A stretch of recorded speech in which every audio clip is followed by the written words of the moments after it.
Hello and welcome to Red Shirt Cinema Club, a weekly podcast about fandom and watching movies with friends. Join us as we enter the town of Twin Peaks, 5 miles south of the Canadian border, 12 miles west of the state line. I've never seen so many trees in my life. As W.C. Fields would say, I'd rather be here than Philadelphia.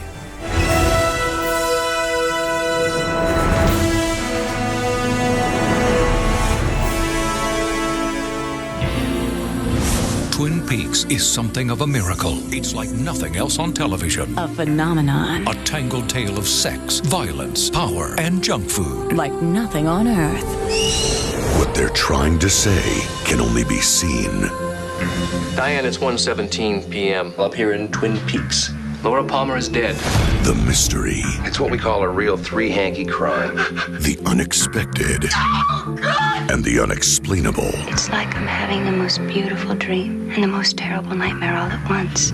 It's a phenomenon that launched a cult following and changed the television landscape forever. I have no idea where this will lead us, but I have a definite feeling it will be a place both wonderful and strange. Nominated for 18 Emmy Awards and winner of 3 Golden Globes, including Best TV Series Drama. The things I tell you will not be wrong. This fall, one of the most groundbreaking shows ever on television finally comes to DVD. Twin Peaks, the definitive Gold Box edition.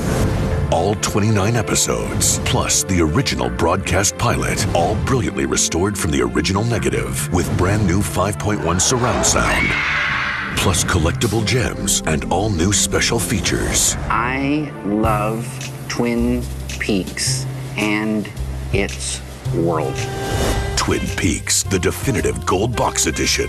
Worth its weight in gold. Hello and welcome to a very special episode of Red Shirt Cinema Club, where we are having the most beautiful dream and the most terrible nightmare all at once. I am your host, FBI Special Agent Nathan Dighton, and I'm joined by terrible presence you might spot in the mirror, Robert Pearson. Hello. And teary-eyed Sheriff's Deputy David Jackson. You're more Albert than... I don't remember who Albert is. That's fine. He's the bad FBI agent who everyone hates. I am a bit like Albert. That's absolutely fair. And I did actually think that when I was watching the show. This week, we've been watching the first few episodes of David Lynch and Mark Frost's television phenomenon, Twin Peaks, made a few years after Blue Velvet. This first season is 8 episodes long, including a feature-length pilot. And it was followed by a longer season 2, which ran with the first season and a small gap in between from April 1990 to June 1991. And then next year there was a film, Fire Walk With Me, after the series was cancelled. And in 2017 there was an 18-episode return. So my first question actually is, Rob, could you just very quickly, just set the scene, a synopsis of Twin Peaks for people who haven't seen it? Only up until episode 4, please, Rob. Well, not even at that, just like what's the setup? So the setup is small rural American town. Everybody knows each other, close-knit community, lots of animosity between various members of this community, and a body is washed up on the shore, and it turns out to be the body of Laura Palmer, a very popular young woman from the local community, and it's a mystery. Who's killed her? That's the setup, and that murder puts in motion a chain of events and sort of unravels the relationships and between all these people who live in Twin Peaks. Well said. And I think the only thing to mention is that the investigation is headed up by Special Agent Dale Cooper from the FBI, and who comes to town as a stranger. So there's a bit of a fish out of water element as well. Is that normal? Is that normal for the FBI to be called into a... Well, they do address this in the pilot, Dave. I remember very clearly. She comes over from a state line. I think she was in a different state or maybe in Canada, right. And therefore it's a federal crime. So. Oh, yes, because she washed up on the lake from the lake. Yes. Exactly. So how much did you both manage to watch? I've seen up to the first episode of season 2 because I was really enjoying watching it. I've seen the first 4 episodes, 4.5 really. But yes, 4 episodes, we should say. I've seen the first 3 episodes. Interesting. You didn't manage to complete your homework. It was 4 episodes. 3 episodes. We agreed 4. Unbelievable. Well, it was just one disc that Bob Terrible. was working You on. said 3. We said 4. He's done all right, though. Hey, that's like I've watching... watched 3 hours of this flipping thing. I've watched like- 4 hours this flipping thing. Let's not argue. That's not what David Lynch would want. Isn't it? What really, really kind of top line. Rob, you have seen it before. Dave, you've never seen it. So I'm going to ask Dave first. What did you was it what you expected? What did you think? Twin Peaks. Was it what I expected? I guess so. In as much as, like I said previously, I'm aware of things like Deadly Premonition, which I Right. knew was heavily inspired by Alan Wake. Twin Peaks. Alan Wake, yeah. I mean, that's crazy. Actually, I actually feel a little bit annoyed at Alan Wake, Right. for all the plaudits it's got for things that, and I'm sure that everyone would, Remedy would agree. Like, yeah, we watched Twin Peaks. That's what we did. So it was very much like I suspected, I suppose. I didn't know much about, I didn't know that I was going to enjoy it. I didn't know that I was going to really be invested in the mystery. I didn't expect Kyle MacLachlan to be so good. I think he's fantastic and especially good having seen him in the 2 previous roles we've just watched. Like, he genuinely... I don't know, I'm going to just describe acting, but he's like a chameleon. It's like, wow, he's a completely different man in this. He's not like a space messiah at all in this film. I know I've become a champion of David Lynch's sense of humour, but I love the humour in this. Oh, a little bit goes a long way. It's it's really funny and unusual. I've loved it. I mean, I'm so super invested. Good. I've only watched 4.5 episodes because of my personal life situation at the moment. I will be watching more. Although I am concerned, I guess I don't really want to know, but I guess I'm kind of sad and concerned to think that it was cancelled and I'm probably not ever going to solve the mysteries of Twin Peaks. Oh, there's some... Well, that's probably fair. But you got to think there's there are a few mysteries. I think there's 28 episodes or 30 episodes in the original run. Then a prequel film, and then another 18 episodes. Yeah. So, and actually the mysteries do tend to get deeper. But the central one is kind of solved. Rob, what did you... Your own return to Twin Peaks? I thought I had watched all of season 1 before. Right. And upon watching the first 3 episodes, I came to the realization that I probably only watched episode 1 because... At the end of episode 3, I thought to myself, I would have remembered if I'd seen this before. What happened at the end of episode 3? The very end of episode 3 is the very first, well, I'm assuming the first of many dream sequences. Yeah. And all of us, the whole thing is, it's got this, like all of the David Lynch things that we have watched so far, this underlying oddness to it, this sense of unease, this sense that everything is not quite right, like a dreamlike quality, of course. And then it just flips into the absolute absurd. And there's just the back of a small man shivering, an old Dale Cooper and Laura Palmer sitting there in this theatre with like I don't know how you describe that type of flooring. Carpet, I think, but with zigzags on the it. white and black Tiles. zigzag Tiles. carpet with the red velvet curtains. Yeah. Very, very strange scene. I was watching this with my wife. Right. And I could feel just like a shift. I was just waiting for it. I was waiting for what the fuck is going on here? But I have been enjoying it a lot. Like Dave, very invested in the mystery. I think the performances are beautifully pitched between the dramatic and the absurd. There's like with Blue Velvet, there's like just the 2 sides to everything going on, and the Donna's line where she's confiding in her mum, I feels like I'm having the most beautiful dream but the most terrible nightmare at the same time. Yeah. It just flips between the tragic and the bonkers just on a dime. Like 1 minute you're laughing at the police officer who constantly can't stop crying. Andy. There's Lucy who works in the police station who has a tendency to over-describe everything. Shall I erase it? Yes, I should erase it. Or yes, I should erase it, Lucy. She's fantastic. I mean, that scene with Dale Cooper's unorthodox. So he talks about investigation. A special method of investigation that he learned from a dream inspired by the Tibetan intuition. and he's just throwing rocks at a glass bottle. This really reminded me of Star Trek 4. Or is it 4, the Voyage Home? Because Lynch just says he went to some conference in LA where people, because Tibet was like a cool, like liberal crusade, like cause in the early 90s.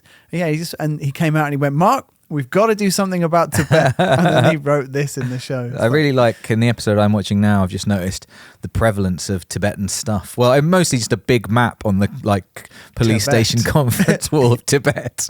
Like, that's going to help them somehow. It's strange. And I think Lucy's got a book on Tibet. I think she's reading a book about Tibet now. I just love that. She's like, Tibet. I love how seriously all the police officers take it. No one is like, who is this guy? They're like, he's great and we love him and we will listen to everything he says. I do enjoy how Dale Cooper seems to have ingratiated himself to the local police force quite well. Typically in these scenarios, you'll get some kind of tension between the local down-to-earth, no-nonsense law enforcer who understands the community and the head in the clouds, stranger, out-of-town, highfalutin FBI agent. But there's none of that. They're just quite good friends. Oh my God, I've just remembered my favourite thing about Dale Cooper, and I really hope that we never meet Diane. It's the best. Oh, yeah. It's the Diane. best. I said to my wife, I bet there isn't a Diane. Yeah, there's no Diane. I love the relationship with Diane. I love that it's such a great little device for him to get to just give us bits and pieces going on inside his head. It's so 80s as well, isn't it? Just his expense report, is great. Just like I had a coffee and a slice of pie. It's amazing pie, $6.50. It's just so good. It's so clever. The focus on, there's lots of elements that come together in a way which is unusually uniform, but I like the focus on confectionery. Is just one of my faves. I don't know if you've got into the ridiculousness of the donut situation as it unfolds. Just seeing them, just more piles of donuts. Lots of donuts eaten and consumed and laid out on tables. Yes, excellent. And I think Cooper is I think you're right about the tension. I think that the fun thing about Cooper is just that he's a unconventional hero in that he loves stuff. He's interested. He's unusual. It's more than any other sort of he's almost like the Gandalf type character, the one who knows the most, but is also having the most fun in dire circumstances. And he's very competent and together. I feel very safe.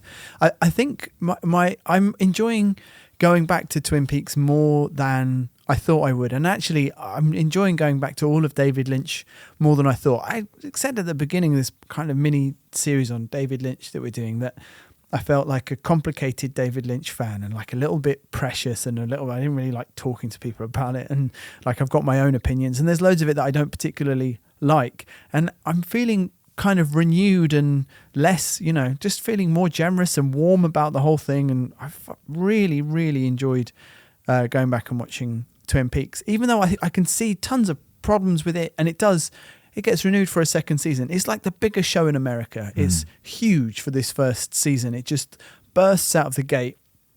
The mystery of, you can see ads like from print ads from the time, who killed Laura Palmer? It's all like hung off this thing. And then I just think it's a moment where, Lynch has never really had a critical hit. Blue Velvet did okay, but it wasn't like a hit.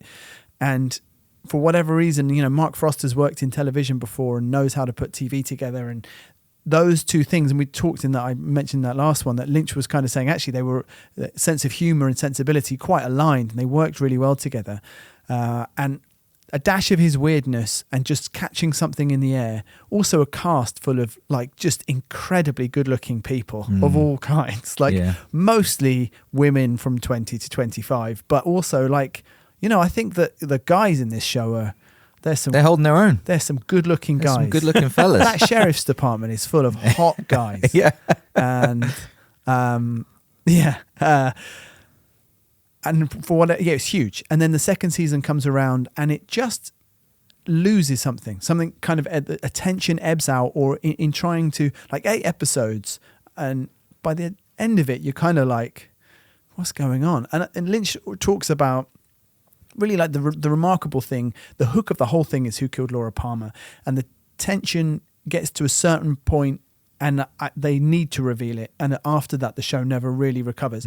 He talks about how their conception for it was a bit like the Fugitive TV show, where I think they're always, which is why Mike has only got one arm. Right. Because there was like the one-arm man. Yeah. They're always looking for the one-arm man in the Fugitive TV show. And they never, seasons and seasons go by. And what's his name? Dr. Harrison Ford's character. Yeah. Kimball. Richard Kimball. Yeah, Kimball. Every week he's just getting involved in a new situation. And he kind of thought that the interplay and what the people in the town were doing would be that upfront stuff, and then the Who Killed Laura Palmer would recede into the background, which I think is a very David Lynch thought, because actually I think people just really wanted to know. And if your first ad, which obviously David Lynch didn't create, but if your first ads are saying Who Killed Laura Palmer, and you're in the middle of season 2 and you haven't told people who Laura Palmer is, at some point people, it's a give and take, and you might lose people in the event they lost people because they did tell her. And anyway, my kind of grand theory of Twin Peaks is that it sits in between that kind of serial TV that Lynch grew up with, where you could just forever do that. Like Voyager, they needed, in Star Trek, they needed to get home. That's actually after Twin Peaks, but you know what I mean? But they were doing stuff every week. And I think that it's on the verge of a kind of a quality television, which we accept now as quite normal. HBO and Showtime were kind of developing in the 90s, up to the point when at the end of the 90s you got Oz, the horrible prison drama, and then The Sopranos, and then you're probably into the more recognizable 10 hour-long episode quality TV that we have known now for 20, 25 years. And Twin Peaks is before that, but probably is running into the gradual development of television, the fact it's getting more sophisticated, and I think that really falls in between two stools. And I also think that David Lynch, the stuff that he loves about it is not that. He just loves moments, and like that dream sequence, I think the freedom to just put something like that into a television show, and people just being super intrigued, like what's going on. One of the, now you've seen a little bit of it, Lost was on the same network 10 years after Twin Peaks, and I always felt like the lesson that Lost learned was just never actually reveal never let that tension go, which causes its own just problems. Keep adding mysteries, which is that's what they did in Lost. And that doesn't necessarily make it better. Or you just finish when the mystery is revealed and go down in history as probably like just a shooting star of a TV show. I know you just don't get that. It's rare, isn't it? Well, we talk about Dark. I was going to say Dark. It reminded me so much of Dark. It reminded me so much of so much. Obviously, I'm there. Oh, this is where that show got the inspiration for this. It's probably invented the entire horrible crime in small rural American town genre, of which there is lots. It feels like now. Yeah. But Dark, you've got like a series of very recognizable locations. You feel like a local, don't you, by like episode 3 or 4? The hardware store, the school, the garage, the hotel, and there's like just a series of characters who exist in each of those locations, who you gradually learn where they've come from, what their job is, what their relationships are to everyone else in the town. Yeah. And I'm at the point now in this series, I'm like, okay, I'm sort of figuring out who's married to who's having an affair with who. Everyone's having an affair with someone else. And my suspicions on who has killed Laura Palmer just keep changing every time. That's quite suspicious. That's interesting. But I really enjoy, like Nadine. She's fantastic to watch. She's so funny. She's awful. She's awful. Yeah. But the episode where I've just watched the episode where she's trying to invent really quiet curtain runners. And I can't remember what her husband's name, like the heroic guy, Ed, who's having an affair with Norma, yes. He walks in covered in grease and oil, and she's furious, but the oil drips on the cotton buds, and it makes the curtain runners even more silent. And she's ecstatic with the result. Just that absurdity. Yeah. And then in the next scene, you're watching Laura Palmer's mum just screaming with grief. She's so hard to watch. Laura Palmer's dad sort of like waltzes with the photo of Laura Palmer. Yeah. And it's, uncomfortably sad. The barely contained nervous energy of Leyland, played by Ray Wise, is extraordinary. It's brilliant. is and her is it Grace Zabrowski? I can't remember, but Sarah Palmer, like his wife. Yeah. She's just fractured. She's slow. She's so good at screaming. Yeah. There's that scene where Donna comes in and she sees Laura Palmer's face in Donna. Yeah. And then she screams and she sees that apparition lurking by the bed, which then appears in Dale Cooper's dream at the end of the episode. Yeah. It's a great story about that apparition, but I don't know if we'll get into that kind of thing. I don't want to get into spoiler territory. No, I don't want it spoiled now. And it's amazing to me that, and don't find out, but that you don't know about who killed Laura Palmer. Or I don't even suspect anybody right now. There's Leo, who's the obviously horrible, abusive man with a blood-stained shirt. He is one-dimensional. It's got to be like, surely it's not him. That's way too obvious if it's going to be him. But his name was the one that shattered the glass when Dale Cooper was doing his Tibetan rock throwing. That's true. It's true. It's just really interesting to be reminded by both of your reactions that this is exactly why the show kind of got into trouble, because I remember the first time I was just like, who has done it? Who has done it? And that is obviously the thing pulling you through. That's what a mystery is about. And, you know, we spoke before about Lynch and his use of mysteries and how they're probably less, the solution to them or the answer to them is less interesting to him than, or in his work normally, than the feelings that you experience along the way to getting there. But The Dark reminds me of like a show that you like. It's like a modern, like an incredibly German or European version of Twin Peaks, where it's like, actually, we've worked out microscopically every detail of this mystery, and here it is. And it's like a big, like beautiful watch. Oh, Dark is fantastic. My God, it's so good. Although, I'm not sure it would exist without this. And the big one is the X-Files. I always think and only a couple of years after this, David Duchovny is in season 2 as an FBI. It's aged.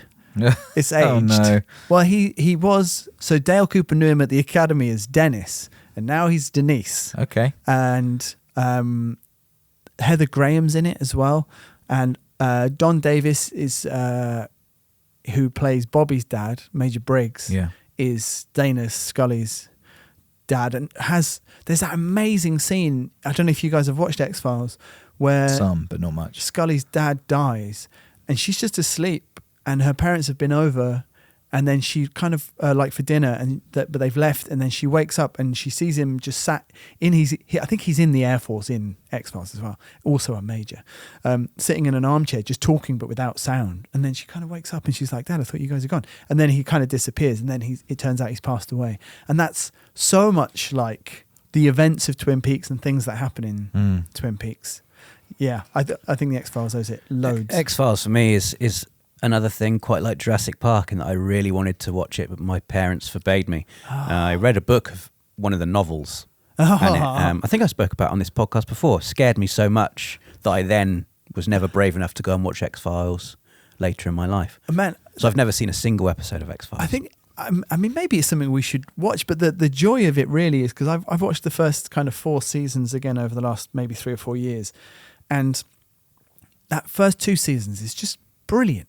And it's like lightning in a bottle. And it's when you give yourself over to watching the whole thing, it just reminds you of the moment and then what was around and the culture and the atmosphere, and conspiracy theories, but not like they are now, really bad. And just a sense of like, a sort of a fun, anarchic sense of there's something you don't know, like that whole JFK vibe.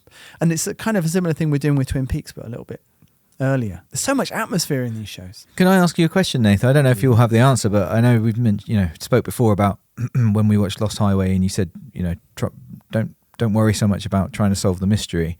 And then I guess I'm interested in if you have any insight into David Lynch's take on Twin Peaks, because the mystery is so central. Did he just think of it as an inciting incident to introduce this kind of town that then he was going to explore? Do you think that, and also like, because you said the second series came out very soon after the first, I wondered whether that was always the plan or whether it was so popular they kind of tried to rush it out and plans changed? Or so I think that first of all, like, it's definitely him and Mark Frost, and they're working together. I think that they always knew who the killer was. I think there is some things about the nature of the killer which maybe came as the show was developed. Right. Definitely did. And it's interesting. I think it's probably hard to... I don't think he was ever particularly interested in revealing it and hoped that they might never have to. And then that they say that the ABC, the network, when they started the second season, was put more pressure on them to do it. In terms of the second season following on from the first, so they were a mid-season replacement, which is why the first season is short, and then they just got renewed for a full second season. So it was kind of like, okay, now we're a TV show. And I think open-ended. They didn't want it to be cancelled. Yeah. They weren't like, we're going to tell this story and we're out. They were thinking, let's just get an ongoing TV show going, which is why I think I mentioned in the last pod, there are clips you can see of David Lynch on like Letterman doing a Save Twin Peaks campaign, asking people to write letters into ABC. And what's interesting to me, especially given where we've come from, because I was going to ask about the links between Twin Peaks and Blue Velvet, and how it seems to me like a basically variation on a theme, like they're very, very similar, but put into TV. And then next week we're going to be doing Mulholland Drive, and that is a TV show which became a film, so it's kind of like the opposite. And interesting that when they do financing for pilots, it's kind of, Lynch described it as a trap. It seems like a trap. They give you like almost all of the budget. So ABC say, okay, you want to shoot a 90-minute pilot for us for Twin Peaks. Thanks very much. Here's 80% or 90% of your budget, and you can get the rest from our partners abroad who will take this on distribution. But it means you have to do a self-contained movie version, like a 2-hour version. So you have to film some extra stuff. And I don't think they took it enormously seriously, but also Lynch was kind of like, they weren't thinking about it until suddenly they had a week or two left, and then they were thinking about it, and it's going to have your name on it, so you don't want it to be complete trash. And so there's a 2-hour version which is on the Blu-ray set, which I lent to you, Rob, which just is very similar to the hour-and-a-half pilot, but then at the end it just wraps it up. So there is just a killer in that. And it's not, it both is and isn't the same as is eventually shown in the show. I don't know if it did actually get a release anywhere or was shown in Europe. I'm not really sure. I'm glad I didn't watch that version by mistake. It's kind of crazy. They just kind of go into a basement and then have it all out. It's really weird. And those ideas, it then seems that through season 1, like I think that the whole lodge, the Red Room, I think that stuff just came to him while they were filming, and he was like, I just want to do some of this stuff. But he already knew Michael Anderson, Little Mike, the guy from Another Place, the man from Another Place, the little guy, and he knew that he could talk backwards, or that he was going to be Ronnie Rocket in the film that never got made. What do you mean he could talk backwards? It was just something he could do phonetically. I assumed that was shot backwards and then played forwards. I assumed it was that they listened to it backwards and then he just made those sounds, because you can usually it looks like they're moving backwards as well as speaking. It's all filmed back, so it's filmed, but it's not filmed backwards. So it's filmed, but so they and everyone else trained that way. Right. But this guy I think it had an instinct for it where he could pretty much do it himself anyway. Wow. Yeah. I don't know if that's I was going to say what a useless skill, but he's found the perfect outlet for it. David Lynch. So yeah. So to answer your question, I think it was always, well, this is it. I think that it kind of sums up all of Lynch's approach to television, where he really loved the idea of this broad canvas and this ongoing story and getting deeper and deeper into these lives and being able to do different abstractions. But he really hated the medium of television only in terms of, at that point, you remember what all of our TVs looked like in 1990. They were small.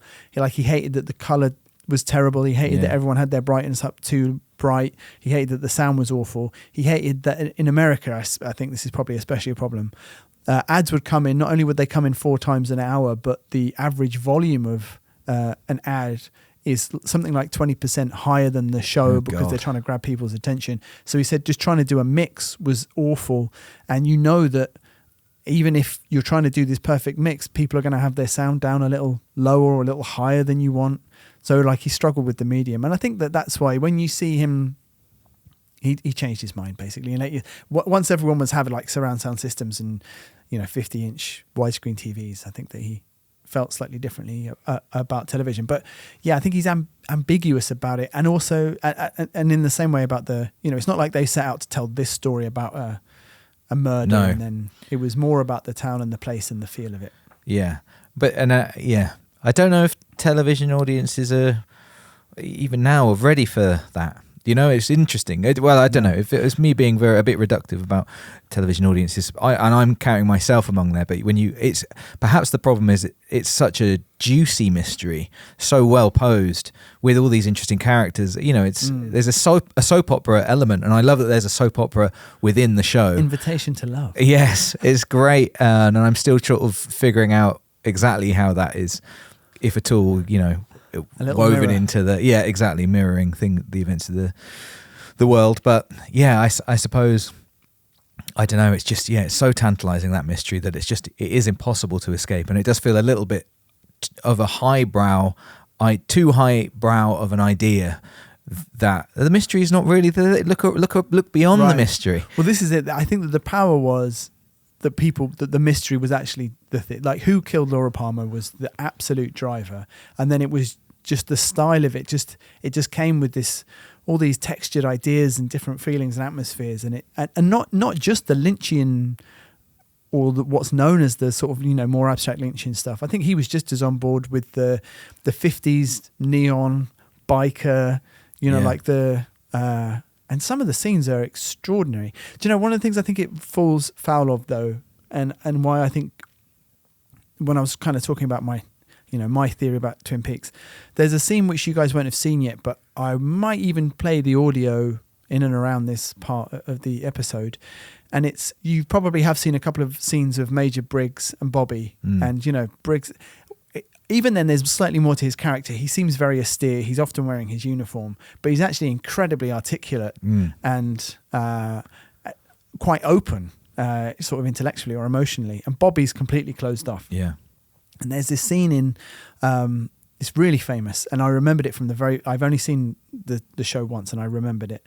And they're in the diner, and it's season 2, episode 1, and Major Briggs starts telling Bobby about a dream he's had, and it's about the lodge, which becomes more and more important, kind of about the lodge. And he just talks. It's just overwhelmingly earnest, and it's about going to this place, realizing that he knows this place and that he'd been brought up there, and then realizing that the dream was about his son, and then saying it's about you, Bobby, and he came out with a feeling of overwhelming optimism and confidence that Bobby was going to achieve everything that he wanted to. And Mark Frost wrote the script, but David Lynch, I saw a little interview clip with Dana Ashbrook, who plays Bobby, saying that David Lynch was not directing very much by the time this scene came around. So he's spoken to Mark Frost, who'd written it, and he was like, yeah, you're in this scene. It's like the other ones from season 1. Your dad is talking and Bobby's just got no time for it. And then David Lynch, when he started to direct it, was just like, absolutely not. You're into this. Like, as he's saying this, you're getting moved. You can't believe it. You're overwhelmed. There's just a feeling around this table. And it becomes, Dana Ashbrook kind of talks about how Don Davis stayed there for the reverse shot, and they said they shot it once, and he, as Bobby, couldn't get as emotional as they were aiming for. And so Don Davis did the whole monologue again and cried himself while he was doing it, which then set Dana off, and they got this amazing scene. The scene is incredible, partly because I remember very clearly, Bobby's mean, right? Yeah. But also maybe he's been led astray, and he's young, and he's a good kid, and he's charismatic. He's like the Steve Harrington of Twin Peaks. Fucking exactly. And yeah, that's probably another show that wouldn't exist without Twin Peaks. Yeah. Maybe, or maybe more The Goonies. And Steve Harrington's face turn is so powerful because of all of that. And so just a little bit from Bobby is very, very powerful. And I think, Lynch recognized that. But also I think in his head, he was just like, this is just an interesting scene. Wouldn't it be interesting if he was just into it? But it has no knock-on effect. There's 20 more episodes of the show, and it's as if that scene never happened. It's not like Bobby's then makes a crucial decision to defend his dad or whatever. Yeah. And maybe that's more like life, but it's not like what we expect from TV. And I'm not sure that, David Lynch was either interested in or particularly good at plotting out TV. And this show was carried on the power of the mystery and then the power of his kind of style and, well, like I will say the word artistry. You know, I think that what he does is like genuine art. It is interesting. Well, yeah, because especially in film, but then in television as well, you know, you still only have a finite amount of time, and everything costs money that you're making. So every decision to put something in there feels, you know, we're so used to as audiences. It's one of the reasons I hate recaps at the start of an episode, because it's always like, look at this. Remember when he put down the pen? Do you think about that? We're gonna think about that in this episode. Everything is so important all the time and supposedly telling you something. It's amazing to have a scene that's just a great scene between these characters. It's funny you should say that. One of the clips I've been shown again and again is recently on social is David Lynch filming, losing his rag basically. There's a little bit more to the scene apparently, but while filming The Return, and I think it's his script supervisor and maybe an exec from Showtime just saying they might need to move on to a different scene or location. And he's like listening to them talk around him, and he just kind of says, who fucking gives a shit like how long a scene is? And he just wants more time, and he wants to be in that moment. I think that was the quality of television for him. It's so refreshing, by the way, just because you mentioned them, that relationship, because it is you. I fell into the trap of thinking that Bobby's dad was going to be the stereotypical military man who's very stern, gives him nothing, and that would explain why Bobby's, you know, such a dick, I suppose, because he's just tough love. And it's not like that at all, which I just thought was great and refreshing and interesting. Well, he does smack him around the face. He deserves it, probably. He does deserve that, though. I've seen, 1.5 more episodes than you, and I think there's a little bit more of their relationship. And like they said, he's open with him, and Bobby's got no time, tries to give him the time of day all the time. It seems. Who's your favourite character? That was going to be my question. That's a tricky one. That's a really tricky question. Lucy. Lucy is fun. Really? I think the obvious answer is Dale Cooper. I think Carl McLaughlin is, as Dave said, fantastic in this. Yeah. So charismatic. You just, every time he's on the screen, you just feel like, oh yeah, here we go, some more Dale Cooper. I just love his he's so encouraging and fair to everyone. His little thumbs up. He's a fucking hero. I've just seen what's the dickhead FBI agent and his two goon Albert. Yeah, he comes in right at the end of episode 3, and Cooper warns Sheriff Truman. Harry Truman. Sheriff Truman. He warns him, you might not like this guy. And I think Truman tells him where to stuff it, and Albert walks out, and Cooper just gives him that iconic little thumbs up. The gift, man. Yeah, he's such a great source of the humour in the show as well. I love that he's just like, what is that smell? Well, I love that Douglas fir. And then he's just like, I'm going to need to see the autopsy report. It's just like he just turns on a dime from something ridiculous. His love of coffee, which I know is very famous, but I'm enjoying that. The fish coffee. I found myself drinking a lot more coffee recently. I don't know whether that's related. I genuinely But I've been having like 3 or 4 cups a day. I've had to have some decaf in the office because I'm just like, I am having too much. Do you know, I get sick of like the whole fandom around Twin Peaks. Yeah. And it's just gatekeeping. It's just nonsense. I'm watching it again. It's just so like, and yet all these things are now cliche. Oh, cherry pie. Oh, I went to the Overlook. I said Overlook last time. I went to the Great Northern and I had a slice of cherry pie in the cafe that they've only set up because. Where is it? Twin Peaks is very near Seattle. It's about an hour's drive. I think North Bend. Regularly, I'll see Bend, photos on social media of people who have been there and taken a shot of the iconic waterfall, and it's great that you can actually go there. Well, I was going to say actually, I don't know whether, and now maybe I do know. I was just kind of thinking about what you said, Rob. But just it felt like a real place. I've been watching it and couldn't conceive of it being shot not on location. So is it mostly a location? Do you want to know? Yeah. Because I assumed when I was thinking that, when Rob said it, I thought, oh, no, this is television. Of course they're not shooting on location. There's a magic to that stuff, isn't there? Yeah. But I think that they did, for the pilot, they went and did a few weeks of shooting in the Northwest because there's nowhere like it. Having, we've all been there. No, I've never been there. Dave and I have been there a couple of times together on our honeymoon. Dave, we went. Yeah. No, we've been to Bend, which is kind of nearby but not quite the same, and to Seattle, and it really, really is an amazing place. And I've been on holiday to Seattle too, which is when I did this kind of extra stuff. So the outside of the diner is in a place, I think it's a place called North Bend, and they shot tons and tons of exteriors, and I'm not sure about the forests, but all of the stuff from the intro sequence, and I love that stuff. And I've mentioned before about how Lynch really likes industry, about factories and making stuff. And you've got those amazing shots of the saws. One of the things which really impressed him was that the mill, which is run by Josie and Catherine and Pete, it was a mill which was on its kind of last legs, and they shot it just before it was replaced by a new mill. And it was like I don't know how old it was, but it was able to deal with just fucking enormous trees. And I think that the new one that came in, because it's all more about efficiency and sort of rotating crops of trees, it can only take trunks up to, I think it's like 24 inches or something. And this one was dealing, we've seen some of the pictures, these things are like 3 cars wide or whatever, and those saws were the saws that were able to deal with it. So it's got loads of just shots of not only them working and coming in and out, but being sharpened. And that's the stuff that I really, really love. He told a really nice story in, again, Lynch on Lynch, the book that I've been rereading, about the diner, the R&R. And, it's like a truck stop town, bypassed by some freeway at some point.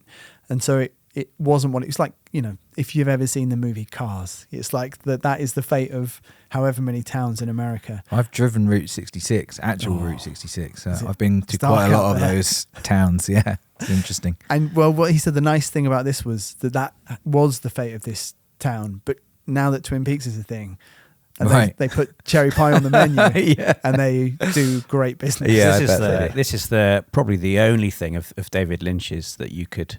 That a real proper fandom, a strong fandom has grown around to the point where it's become a site of fan pilgrimage. You've got Hobbiton in New Zealand, where you can go, and now you can go to the hotel, you can go to the town, you can have cherry pie. Yeah, you can stay there.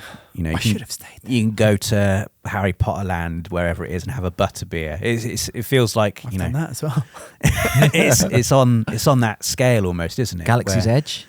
You have a blue milk. I did that. They have conventions. People turn. I mean, and it is, maybe it's about the kind of ephemera. Like the fact that you can eat and drink the things, which is you have a donut, have some pie, have a coffee. I've been having loads of coffee. I don't know if you've got up to it, but there's a line when they're Harry and Cooper in the diner, and I think that they're asked if they want something, and Truman's like, I better not, and he says, Harry, every day give yourself a present. Don't plan it. Don't think about it. Just let it happen. And I knew I got on with Dale. Sometimes it can be a coffee. That's specifically what he says. And so I've just been drinking a lot of coffee. Yeah, I love that. Much worse. He had a slice of huckleberry pie. I don't even know what a huckleberry is, but it sounds amazing, and he seemed to really enjoy it. So David Lynch is in Twin Peaks. I don't think you're going to get to see him, but you've probably heard him. Really? He's Gordon Cole, so he's the very loud voice on the other end of he's Coop's supervisor. Oh yeah. I just saw him his voice on a speaker. He visits, and he has a sort of a non-creepy but intimate moment with Shelley, I guess it is, in the diner. Who's Shelley? Is that her name? Leo's girlfriend. Oh, yes, it is Shelley. Yeah, that is her name. Yeah. Who's your favourite character, Nate? Just because you've got a lot more experience with them. It's difficult, isn't it? I really hate the Horn brothers. I think they're despicable and brilliant for being despicable. Yeah. It's very difficult to get over. I saw this when I was, I guess, how old would I have been? 22, 23. I was incredibly struck by Audrey. Yeah. And have remained so. Obviously now, I think she's 25, so it's not the end of the world, but she's... Yeah, I was going to say, every time you see them in a high school, you're like, what's going on here? Yeah, that's true. There's a million memes on the internet about how big James's forehead is, which is slightly unkind. Leland's amazing. I really love Harry. Andy winds me up. Andy and Lucy are just really, they wind me up. Hawk's great. Yeah, Hawk's cool. It's hard to look past Cooper, isn't it? I fucking love Big Ed. You know, Big Ed was obviously still going Ed's amazing. in June. Do you remember that? Oh, I didn't realise. More deep. Yeah. It's that guy. Oh, wow.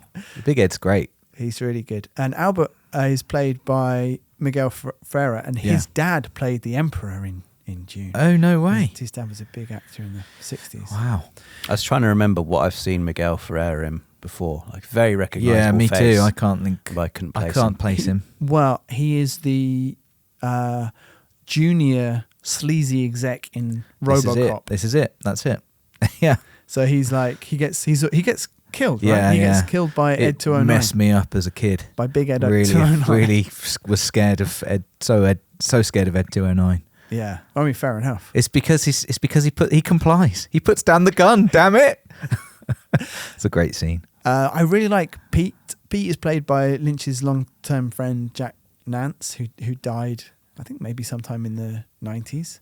Yeah, and I think Jack Nance was the guy in Blue Velvet who introduces himself as Paul. I'm Paul, which I really enjoyed. So I was glad to see him back. It's hard to look past Cooper, isn't it? He's like otherworld. He's like a fucking superhero. He's so good, and I'm not sure that I enjoy any other. Yeah, he solved the case by episode 3. He just did. He just forgets. Well, Rob, that's the cliffhanger that Rob's That's on. literally the last thing I see. He wakes up. I know who killed Laura Palmer. Yeah, and he probably does as well. But then what he says after that, they're clearly on the other end of the line. They're like, "Well, tell us, who is it? Like, we'll come right over." And he's like, "It can wait till morning."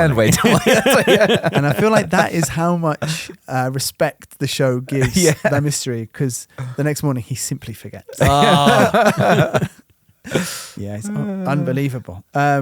Well, we should move things along. Let me just check my notes and see. I haven't got my other one was going to be just wasn't going to do kind of favorite lines. There's so many lines that I like about it, and you're right, Rob, and I can totally see how they dig into like things like, you might not have come across these yet, but things like the owls are not what they seem. These kind of things have entered a kind of an online nerd lexicon. But is there a favourite scene from the things that you've seen so far, Dave? Well, oh God, I don't know. Maybe. I was going to just talk about something else, Nath, which we've spoken about a little bit, breaking our rules outside of recording the podcast, which is the music. Oh, of course. Which is just fantastic, and one of those things that somehow I've absorbed through cultural osmosis, despite never seen the credit sequence to Twin Peaks, but I know the theme tune, Laura's theme from somewhere, and Laura's theme, which I think is the sort of opening of which is used in a lot of scenes as a kind of ponderous. It strikes me really like video game menu music or something, but it's so good. I absolutely love it. I picked up my guitar when I was watching the other day to try and just like play it. And it's not difficult to play, but I just wanted to inhabit that music a bit more. It's so great. I don't know. I just really, really love the feel of it, and the opening and the title sequence with it, just with, like you said, all those industrial saws just being sharpened and things like that. It's very, very cool. I guess it does. It's like a lament for well, he talks about it quite openly, doesn't he? About how there's still a place in America which is like this. It's like a lament for a different kind of value, and it's funny when you go back and rewatch Lynch how much he's just saying out loud that it's like, oh, Lynch has got kind of a 50s sensibility. He's literally saying, isn't it a shame things aren't like they used to be? Like, it's just Maybe my favourite scene is that scene with the unusual deduction technique of throwing stones. Yeah. I love that Hawk is like wearing some oven mitts to hold a bucket of stones. It's completely ridiculous. I love that they all just going along with it. They're all just like, okay, let's do it. The sheriff's just calling out the names. They've got a little job. I think that's what makes the scene so fun. I like that there's one name where they don't really know what the relationship with Laura Palmer is. It's like unknown. Yeah. But it's just great. It's just unusual, and I suppose the respect that they have for it is refreshing. It's nice. Robert? I'm struggling to think of anything past that dream sequence scene, which is really stuck in my head. It's an amazing just the oddness of it and the abruptness of it. it's such a tone shift, even from what's come before. Other scenes it's difficult to say I've enjoyed them, but just the power of the grief of Sarah Palmer whenever she's on screen. But also it's funny you should mention Audrey, because I really enjoy her sort of mischievousness, like when she basically just horrible. All of the Norwegians are in there having their little meeting, and she just sidles in. I'm feeling sad. Yeah. Why are you feeling sad? Do you know, again, because my friend's been brutally murdered. it's an amazing thing. Again, I talked about watching Blue Velvet at one age and then another, and watching that when I was 22, I was just like, oh wow, Audrey's incredible. And now I'm like, Audrey's fucking annoying. Like, Jesus, Audrey, why would you do that? This man's got business concerns. I don't know why the Norwegians are so like, oh well, we can't possibly a murder. No, wouldn't happen in Norway. Murder is quite bad. Probably wouldn't happen in Norway. The sense of it's funny. Yeah, I think the Red Room stuff is when you've seen Twin Peaks and then you come back. It's all people talk. It's like so high up on it's like recognizable, iconic part of it. When you watch from the beginning, it does come from nowhere, and it's like so compelling. It's mad. Yeah. Laura's just there. What's going on? It's my cousin, and there's loads of, and it's got that dream logic, because there's so many things where it's kind of like half connections. It's so strange. In season 2, not really spoilers, but there's a waiter in, oh my God, that scene was unbearable. There's a waiter in an important moment in the hotel. And at the same time, there's also a big giant just appears to Coop. And at some point someone says, these are the same. And then you're like, I guess, like in archetypal space, I can see how they're the same. And there's something that makes sense about Coop being in the Red Room and the man from another place saying, this is my cousin. Doesn't she look like Laura? And Laura's cousin, who looks identical to Laura, is already in Twin Peaks. It just sort of makes sense. I don't know. There's a horrible sort of flattening of real world logic, but it makes tons of sense. Oh, I love those scenes. They're so good. It is amazing. I'm just thinking about all of the things that have come about as a result of this or have been influenced by it. Like I was thinking about the Persona video game series, which you probably haven't played, but there's a recurring room in all of the Persona games called the Velvet Room, and it's like a dream dimension where your character can go to customize your personas and learn more about the world and things. And that concept of like a psychic mind palace almost that's decked out quite classical. Yes, extravagantly. Maybe Twin Peaks borrowed it from somewhere else, but it's, there's incredible just realizing the root of so much. Like, it's ridiculously influential. The scenes that I've got 2 scenes and they're quite similar, and it's both from the first episode.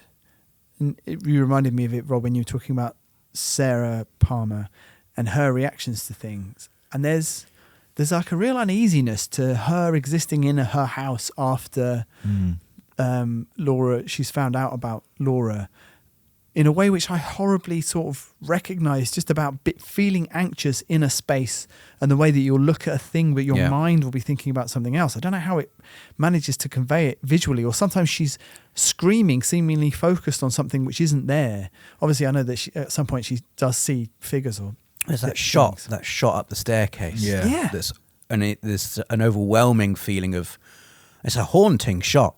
That's the last vision she had of Laura, was going upstairs to her bedroom that night.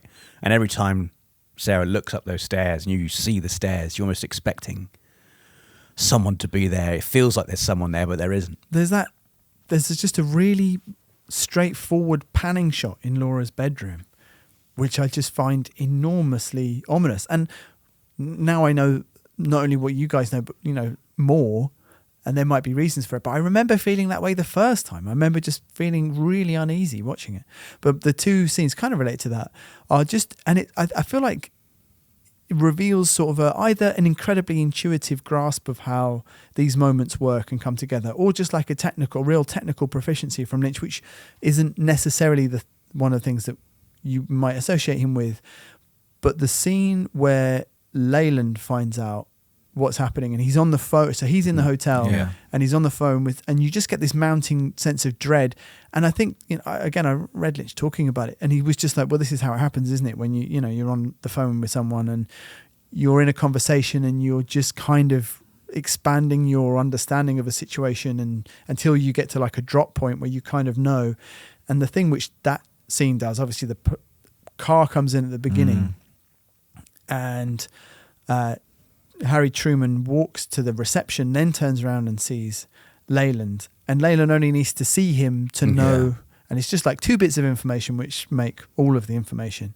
And then there's a really similar scene, and the horrible bit about that scene is that then you get Sarah on the other end of the phone who hasn't had it confirmed and is just dialing in to a moment of devastation. Fuck, it's horrible. And then the scene in school where Donna is sat in class, and it's like, again, it's just 2 or 3 shots. I think that maybe the teacher's emotional. She looks out the window and she sees a girl running and crying, and then she looks at Laura's empty chair, and then she knows. Yeah, and nothing is said. And both of those moments together are just, I think, it seems like a hallmark of Lynch. I know I mentioned it.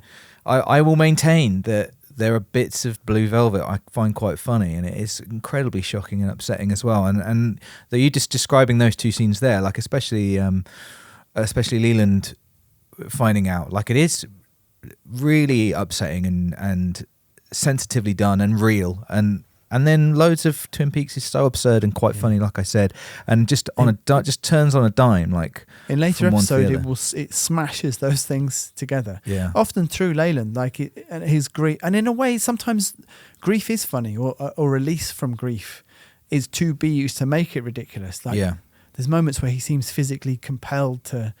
Well, I don't know. Sorry, Nathan, to interrupt. No. I don't know, Rob. Have you seen Laura's Funeral? No. This is a bit in Laura's Funeral, which is it's both. Well, I guess exactly what you're saying, Nathan. A smashing together of like outpouring of massive grief that also kind of is ridiculous. I really. So I want you guys to finish just the arc until we can talk about some other stuff, and I would love it. Maybe we could do it for a bonus ep. It's a lot of TV, but basically, so 8 episodes for season 1, including the pilot, and then I think it's episodes 6 and 7 or 7 and 8 of season 2 where things have come to some kind of climax that we could then discuss, and then it's almost like another season after that, really, within season 2. So it's so good.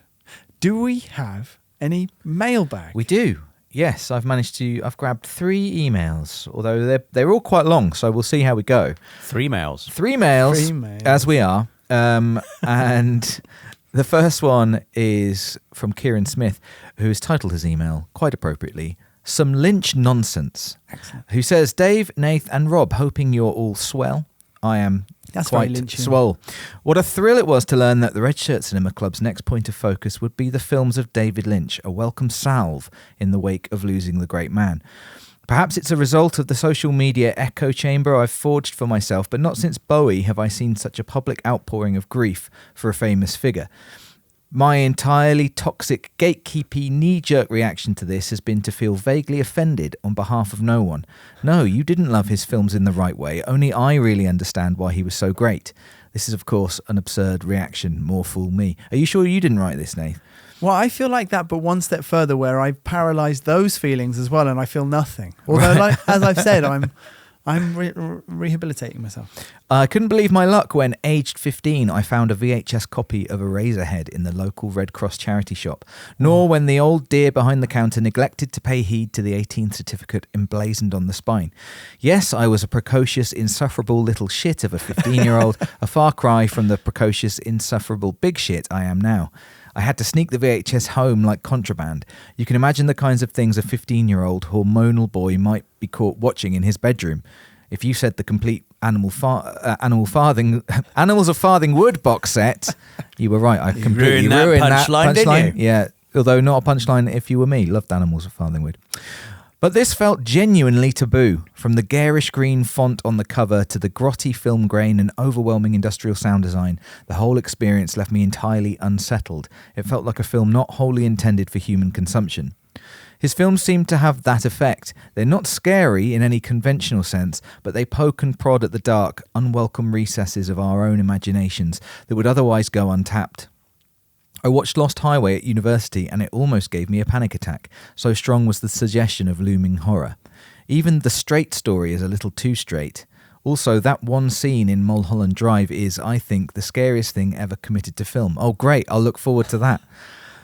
A couple of years after watching Eraserhead, a girl I fancied gave me the Blue Velvet DVD for my 17th birthday, and for a minute I felt like the coolest kid on the planet. I hope that you're married to this woman. This sounds like a fantastic start to a relationship. I was a confirmed Lynch devotee from then on. I think the reason a lot of people, myself included, feel so bereft at his passing is that, like Dali or Byron, the division between the art and the artist seemed barely perceptible. He gave the impression he existed entirely in the world he'd created, whether he was painting some nightmarish exploration of the human condition or doing the dishes. He was David Lynch. Shock of grey hair, fag on the go, everything's Jim Dandy. What a guy. Can't wait to hear your thoughts on all the great American weirdness. Then to make the Kessel Run with you beyond. Given the length of your Lord of the Rings chats, I reckon it'll take at least 20 parsecs.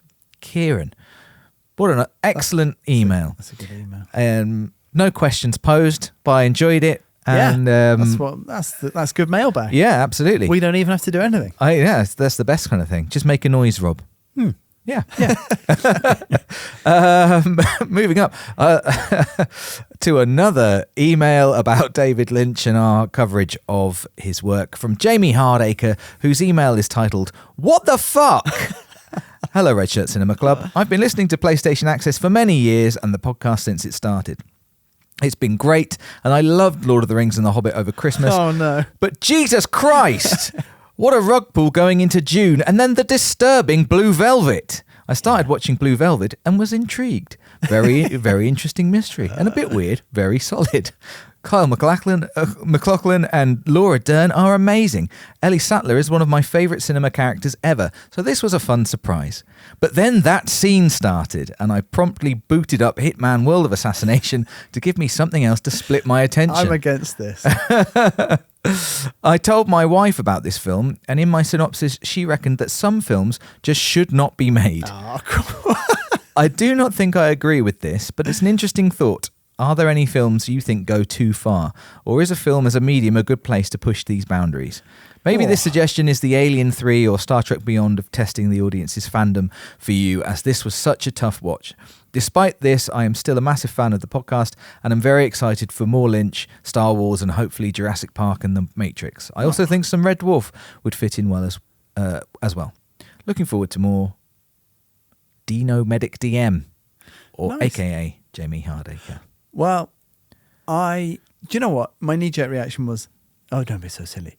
But I don't think films should just be endlessly unpleasant for no reason. And I would be against that. And I'm only reacting in that way because I do see other big value in Blue Velvet, even though I think that it is obviously quite stern in places. But there's stuff I would definitely leave on the shelf just because it seems like it's devoid of the other qualities. Isn't it interesting that in the thing that I think I read out to you guys last time in the Blue Velvet pod, Lynch said the early version of the script was just unpleasant, just had all the nastiness and none of the things which kind of brought it together. So I guess, you have to be trying to make something of worth, I hope. Yeah. And I think there are films that shouldn't be made, but not because they're shocking, because they're shit.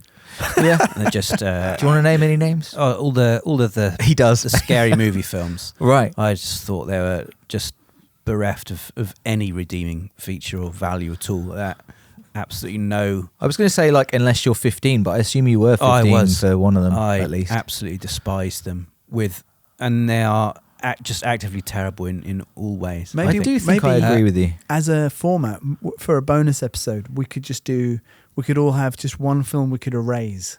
You know what I mean? We'd have to make a case. Blink out of existence. That could be a good bonus. In terms of shocking movies, probably the most shocking and disturbed I've ever been watching a film was when I had to watch Irreversible. Oh. college. I think I've seen the cover of that, but I don't know anything about it. A very, very hard watch. I don't think I can really recommend it either. But doesn't it come up at the end? Time destroys all things. Isn't yes. that the yeah? It's such a well, the film such a starts, horrible... and it's the film starts with one of the most violent and brutal killings I've ever seen in any film, Yes. where a man is bludgeoned to death with a fire extinguisher, and I don't know how they've made it, because it's just horribly How did they real. not kill a man to film this? It's horrible. But yeah, I think there's, as Nath said, some films are difficult to watch. They're shocking and they are challenging.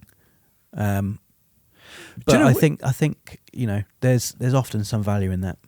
It's funny that someone mentioned about, I think, a film that they walked out of, and someone mentioned Enter the Void, which was Gaspar Noé, who made Irreversible. It was like his next film, Right. was his film after that. So apparently not a friend of the podcast. Well, people ended up, when Irreversible was shown at the Cannes Film Festival, Yeah. loads of people walked out, or I can't remember. There was a very stern reaction. Maybe to they that loved film. their French, aren't they? Maybe they loved it. This is amazing. I don't think they did. This is. I have seen Irreversible. Irreversible. It was quite unpleasant. Yeah. Really, really Unforgettable would be a better Yes. title for it, having not seen it. I don't know. You got any more bag? I've got one more. It's a completely different vibe. Good. On a completely something we've never seen on this podcast, but we have seen individually. From Nate Eames, whose subject line is the last season of Game of Thrones. Oh. Hello, Nath, Rob, and Dave. Huge Access fan. I've been watching it since the start and can honestly say that you three have been on my TV more than anyone else. Isn't that weird? That is weird. I've probably spent 1,000 hours Stop staring that. at your Stop reading faces. this. Weird. Anyway, I'm still catching up on Red Shirt Cinema Club, but I love it, and it's now what I listen to whenever I'm in the car. My absolute favourite element of Red Shirt Cinema Club is when you all discuss the philosophy of fandom and the group psychology that underpins culture. Those discussions have often led me to think back to the ending of the Game of Thrones TV series. The final season was such a massive cultural event and was so widely shat on that I think it remains immensely misunderstood. Immediately following the last episode of the series, my girlfriend, now wife, and I would find ourselves on the same side of fairly intense debates with other people about the final season. We felt that the public's reaction to it was absurdly unreasonable and that there was absolutely no ending that would have made people happy. Everything was seen as either too predictable or completely unfounded, aka too unpredictable. Having just rewatched the whole series, I think it's actually quite a well-crafted, smart ending to a phenomenal show, and the fandom ruined it. Such a shame. So I think it'd be absolutely fascinating for you all to rewatch just the last season and do a show on each episode, or watch one episode from each season, or just do one episode on the whole series. It's been long enough now that we can truly analyse the final season and the cultural backlash around it. I'm dying to hear your takes. Thanks for the countless hours of entertainment. As weird as it may be, your banter has become a regular fixture in my life, and I really am so grateful for how much your work has done to lift my spirits over the past decade plus. Wishing you all the best, Nate. I agree with him. And I thought it was going to go in the opposite direction. And I actually saw the subject of that email and I decided not to read it. Right, okay. Because I thought it was going to be someone saying it was rubbish, which I'm tired of. I think from my memory, I remember thinking there were some elements of it that were slightly less tied together than had been the case in previous seasons. Some things happened which I specifically didn't want to happen, but I thought it was pretty good, and I thought everyone was being a massive baby. And I think maybe because we come from an industry where increasingly over the last decade and a half, fans have become massive babies. I was particularly annoyed by it at the time, and I thought, what are you talking about? I had that. I was very negative emotions around the final season of Game of Thrones, not because I thought it was terrible. I thought it was rushed. I thought you could probably got an entire season out of Daenerys going mad. Definitely. Yeah. I was furious that I had it ruined for me. I saw one of those leaks after about episode 3 or so. There was like an internet leak, and it was one of those things where you just look at it for half a second and you've just read everything. Yeah. And it was about what happened at the end. and it seemed, written down in bullet points. So big spoilers for end of Game of Thrones. If you're listening to this and you don't know what happens at the end of Game of Thrones, maybe skip this bit. Let's give everyone 5 seconds to grab Quick, where's the... I've got to pause it. Quick. Yeah. He's going to do it. 5, He's doing it. 4, 3. Here we go. 2, oh, God. 1. So in bullet points, it was just like Daenerys' dragon gets killed. Daenerys has Varys executed. Daenerys burns King's Landing to the ground. Jon Snow kills Daenerys. Wow. Bran becomes king. Well, thanks for this tweet. Yeah, it was just bang. And I was furious because I thought, very nobly, not spoil anything for anyone for like the first 5 seasons. Because I'd read all of the books. You didn't write any tweets. It's your villain origin story. Hadn't spoiled a single thing for anyone in that time. Yeah. And, these flipping not fans, just vultures who exist on social media to immediately just vomit out whatever they see or find out ahead of time.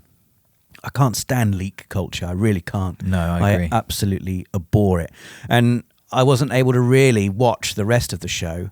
When it got past the point where it had gone beyond the books, I was enjoying Game of Thrones, the TV show, in a way that I had never had before. Yeah. Actually being surprised and shocked and wowed by all of these story revelations. When was that? So like the Battle of the Bastards, for example, was that new? So where you've got to at the end of the book is where Jon Snow is killed. He doesn't come back to life yet in the books? He doesn't come back to life yet. Wow. So if you've only read the books, wow, you think Jon Snow is dead at the moment. So Jon Snow coming back to life was like an amazing moment. And then everything beyond that was, I am of the opinion that I think Game of Thrones becomes far worse when it loses characters like Joffrey and Ramsay Bolton and Tywin Lannister. Those villains that are so brilliant, you love to hate. Littlefinger. It became a show that was about really tense political back and forth between these really strong characters. And at the end, it was like, dragons versus ice zombies. Well, maybe that's why he didn't finish it, because when you have that, but you have the looming final battle that needs to be... Yeah. And I don't know whether ultimately his plan was humans and their politics, but they will have to come together. Yes. Or it was going to be a lesson of they can't come together. I don't know, but you're right. I definitely feel like that's the problem with Daenerys. Like you said, a season to see that happen would have landed it. And that was really the only thing which I felt was something which was handled in 4 or 5 scenes, which just seemed, seasons and seasons of enjoying her development and then that happening. And she isn't one of those villains. And I don't know, it was almost like that the show is trying to show you that there are no such things as heroes and that everyone is out for themselves. But at the same time, kind of secretly going, well, here's Rob, he's pretty cool. Here's Daenerys, she's pretty cool. And like people that you are rooting for and can root for in a straightforward way. And then I can kind of see how if you're then turning around the fate of one of those people, you're trying to reinstate that kind of initial sense of, but it didn't work. Well, it also could stand. Sorry, Dave. Was that just we're talking about Game of Thrones, Dave. Shut the fuck up. The social media scoffing of people towards the end of season 8, I think, was this final one. Just people like, Benioff and my reaction when I learned that Benioff and Weiss are writing the last episode of this, and it's like a picture 100%. Of Varys choking. It's like, shut the fuck up. Like, who are you to...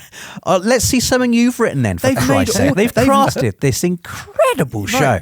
They've made the thing you love. Generation-defining fantasy epic. They've made fantasy cool in a way that hasn't happened since The Lord of the Rings happened, the first time in 20 years.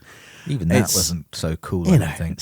It really pisses me off. It's exactly what I was talking about a couple of episodes ago in the X has ruined Y. It's like, no, X fucking made Y. Shut the fuck up. And also, a generation of people on the internet, you said it the other day, Rob, we're probably getting furious at 8-year-olds, but still, 8-year-olds, fuck you. But and what I mean is people who just say, the writers. Again, it's like the higher-ups or the execs, the writing is poor. You don't fucking understand what goes into writing. You don't understand what's writing and what's performance and what's direct, and nor do I. Fucking shut up. What, you just didn't like it. Just stop trying to be... I actually do. Anyway, It's just anyway, you who sorry, doesn't know. sorry. I actually do know when I say those things. I know exactly what goes into I can't them. believe I got angry. Why? Yes, Yeah, I know. I was going to say, plotting. well done, Plotting. well done, Nate, Oh. for writing an email that's made both Rob and Nate Yeah, I agree swear with you, Nate. loads. But now I'm furious. Fuck you too. I was just going to ask why, because I'm sure there was a reason that is well known and I've forgotten it. Like, why is the last season one season? Because it is compressed. There's lots of stuff that in all the previous, just people traveling places I think in they previous were seasons would have. exhausted. Is the Right, they were just like, we I just don't got to think get they it love done. to talk about it. I listened to a podcast that they were on. Were they tied to Star Wars? They were going to do a trilogy, but it just didn't. It didn't happen. I think because of the backlash to Game of Thrones. Well, again, well done, Star Wars. Like, oh yeah, we're not going to do that now. Sorry, we're too scared. Everyone's Bye. had a Star Wars movie. You'll just do. We'll change. We'll change again. Just stop. Change. No, I'm angry now at Star Wars. Sorry. I think that they were. Yeah, I think. So it was more them. It wasn't like HBO going like, because I don't know why they would. I'm not going sure. Like, we spent enough on Game of Thrones. Yeah, I don't know what the economics of it would be. Whether at that point the network wants to have some, but there's diminishing returns in terms of ads, and so they're trying to. They know everyone's going to watch it anyway, so they're trying to squeeze budgets. I'm really not sure. I think that they were like exhausted. Was my remembrance from the podcast that I just listened to, which was about the three-body problem on Netflix. Right. But so they didn't really want to talk about it. I don't think. Maybe George R. Martin is just a big Lynch fan. Maybe and he's like, I have finished. How does it end? It's like, what do you mean? Well, it just goes on, doesn't it? It never ends. You think it ends? Yeah. Tell us. Exactly. Oh, I'm the hosting. Yeah. Yes, okay. you are, Cool. yeah. Yeah. Right. I've got to end then. Yeah. I was going to say there's a comment from the Patreon which was going to be Mailbag, but we'll just do it next time. It was about it was I think a friendly American asking whether going to watch bad films at the cinema that everyone knows is bad is like a British thing. Like, why do you guys go and watch The Fucking Room? What's wrong with you? So we can. I've never watched The Room. Nor have I, and I won't watch The Room. I'm with you, Rob. Oh, for God's sake! We're not going to watch it I've together. seen it. It's great. What about what was it? I saw Nathan. He made you for my birthday. You had to watch Michael Flatley's film. Come on, as if you didn't enjoy that. What was it called? Something about a bird. It was a big. Yeah, was it Blackbird. Was it? Yeah, Was it Blackbird? Oh. That was great fun. Certainly a movie. It's a great night out. Certainly a movie. Well, thank you very much, everybody, for listening to our penultimate episode about David Lynch on Twin Peaks, a show which it turns out I really, really, really, really love. And I'm so glad that you guys have enjoyed what you've seen of it as well. We have one more David Lynch to watch, Mulholland Drive. We'll have a little pause and a reflect, and then we're going to watch Star Wars, which is crazy. And of course, actually, I have a little fact which links all of these things, because the person who directed episode 2 of Twin Peaks was Dwayne Dunham, who was an editor on Blue Velvet and Return of the Jedi. Oh. And technically was the first person ever to play Star Wars bounty hunter Boba Fett in public. I wonder what he's most proud of. At the 1978 San Anselmo County Fair. Wow. In California. Blimey. So before the movie had come out. What a guy. So yeah, it just had worked around that kind of group of filmmakers, I guess. Yeah. In the 70s and 80s. Yeah, Dwayne Dunham. We will be watching Mulholland Drive, and next week I'm going to LA for work, and I'm going to go to Mulholland Drive, and I'm going to take a picture by the sign. I'm going to have a coffee. I'm going to try and find David Lynch's house, which is the house featured in Lost Highway. And it's a good chance that I'll be asked to move out of the area. But I feel like that's a little fan... That's cool. That's his actual house. Quest. Yeah, that I'm going to do.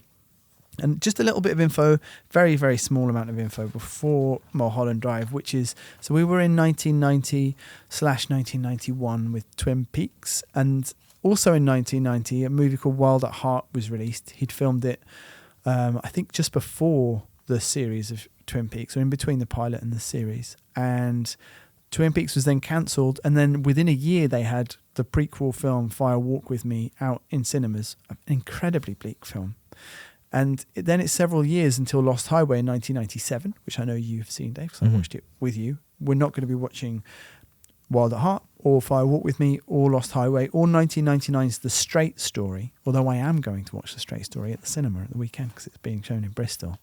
And then in 2001, he released Mulholland Drive, which is our next film. Mulholland Drive was made originally as a pilot for ABC, the same network that showed Twin Peaks. And it all looked like it was going to be great, an ongoing mystery show set in Hollywood. It came initially from an idea that Mark Frost and David Lynch had about Audrey Horne leaving Twin Peaks and going to Hollywood. But by the time it became an actual show, it was quite different, a little bit different. And after it was cancelled as a pilot because the network didn't really like it, it was turned into he had a little meditate, he had some ideas. Had a dream. He did have a dream. Probably. And he decided to turn it into a movie, and it is, for my money, his best movie. Although I'm loving all of the things that we're watching of his, so I reserve the right to change my mind. So we'll be back next week with Mulholland Drive. Thank you for listening, and we'll see you later. You've been listening to Red Shirt Cinema Club. If you're enjoying the podcast and would like to receive 2 exclusive episodes per month, please consider supporting us on Patreon. Just check the link in the description. We'd also love to hear from you. Email us at redshirtcinemaclub@gmail.com or follow us on social media. We'll be back with another episode next Monday.